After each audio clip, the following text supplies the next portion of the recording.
कितना मजा आवत रे नीचे रहत गर्मी में मन एकदम उबिया गइल बड़ुए। एगो लाइनवा वाला बसन के टाइम से लाइन नहीं समझे, खाली कहे के बाद कूलर एसी लाइन रही तबे न चली एसी।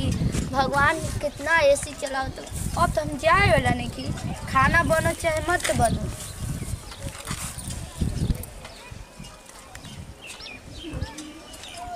अरे बाप रे बाप, कितना दिन के बाद हो सब देखे के मिलता।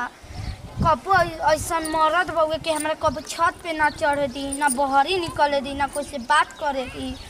लेकिन आज तो कोई कोनो काम से इंजॉय ले लेता, कितना अच्छा लगता ना।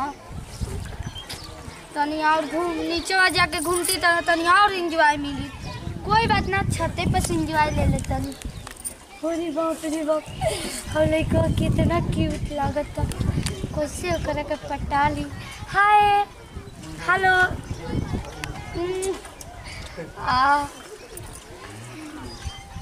कितना क्यूट बनो। अगर जान जाए तो हमरा के छोड़बो ना करी। तब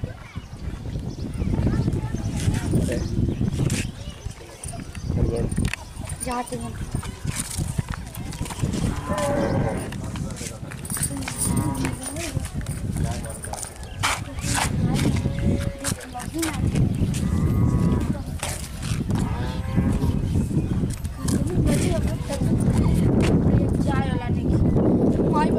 करके हमने फंसा दिलक। कितना मस्त इंजॉय लेते रही शहर बाजार पे घूमी जा, शॉपिंग कर, बात कर, हाय कर, क्यूट लगते। अरे बका कटरते रे कितना लड़का क्यूट लगत होगी। होई देखा ना भगवा का कटरे रे, तोर माथा ठीक बा कि ना तनिको? काजी तोर लाज जाने न तनिको?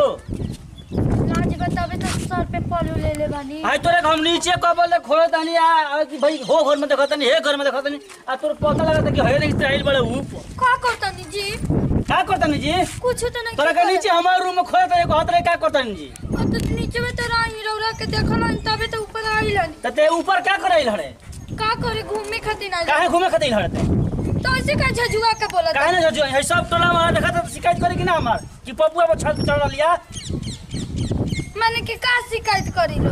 तोर नीचे सर व्यवस्था बा, टीवी, कूलर, पंखा, कौन चीज व्यवस्था नहीं करे में? बाजी चुप रही, ढेर बोल लेनी। नीचे कूलर बा, एसी बा, पंखा बा, लाइट हलई नहीं के। लाइट रही तबे ना चली। आ लाइट नहीं के तो बगल में जनरेटर बा, हंडी ना मारत रहती हम कॉलेज तो। रही घरे तो तेरा फोन ना कर हमरा को होखे बा मन भागते। देखी हमरा से दूर रह के बात करी। है चाहिए चश्मा लगा के हमर ढीकली झोले बड़े उधर उधर तक तड़े सब देखि त का कही बताई। तो और में रही तो कितना इंजॉय मत हमारे जते गोर माटी को दिहली और जाई ना। राउर का इज्जत बा, इज्जत तो हमार बा कि सब पब्लिक देख। गर्मी लगता हां बहुत गर्मी लगत है तोरा नु तो भर भर सुकावा दादी ना कितना गमारी निकलत है। गमारी जी काहे लड़े? अरे तनी से छत पे घूम लेनी, घर ही में ना बानी, बहरी तो नहीं ना गइले। ते तोरा को कितना दिन तो रहिला हो गइल? अभी तोरा 2 साल के होते आ तेला बंड मरो छत पर लगले घूमे देखला के हमरा अपन भौजी के कोई आइल तोरा से 10 वर्ष पहले कइल बिया मेरा नु सब कोई एक लिए ना होला। बहंगावा कहीं का देखी गाली मत बोली, बहंगा मत कर। पानी का धा दी हलो सही जा। हां तोरा में सुंदर बता मेहरान वैसे कि नहीं जा? हमसे कम होगी तोरा से? हां चश्मा लगा लेता ये बुझाता कि हमारे में कोई सुंदर नहीं के मरे दिखाई के सवरिया रही भी सब सुंदर मेहरारू भी आई।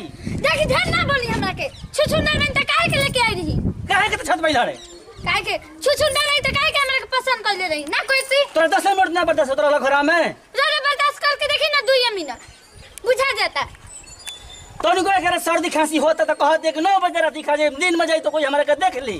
आई छत पर दिन में चढ़ के देखत तोरा कोनी कोई देखत क्या देखत तारू? है के देखत सब छोट छोट टंगाइल बा कहत के देखत दुनु जानी के देख ले नहीं की छत पर कब घुमल बैसा वो हननी तो वो लोग गमार बाड़ी के। हां आ तू आइल बड़े में भी आस करके तो से तू छत पर घुमबू ना?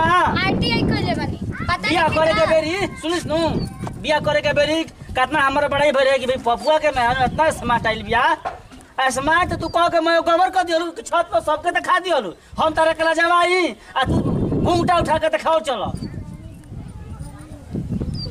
तू चेहरा का सुखराई दिखाओ चल तड़ू हम कहे के सुखराई चल घर नहीं उतर अभी उतर तेरे लड़ाई में से के बता देखा ना अभी चिल्लाइन जान सब गांव घर देखी त तालन मारी रे कि पप्पुआ पर चढ़ के छत पर आ घुमतिया ताने मेरे खातिर का कर सकत पहले तो सुन तो साहब मारी आ तब मारी पीछे से अपनो आबो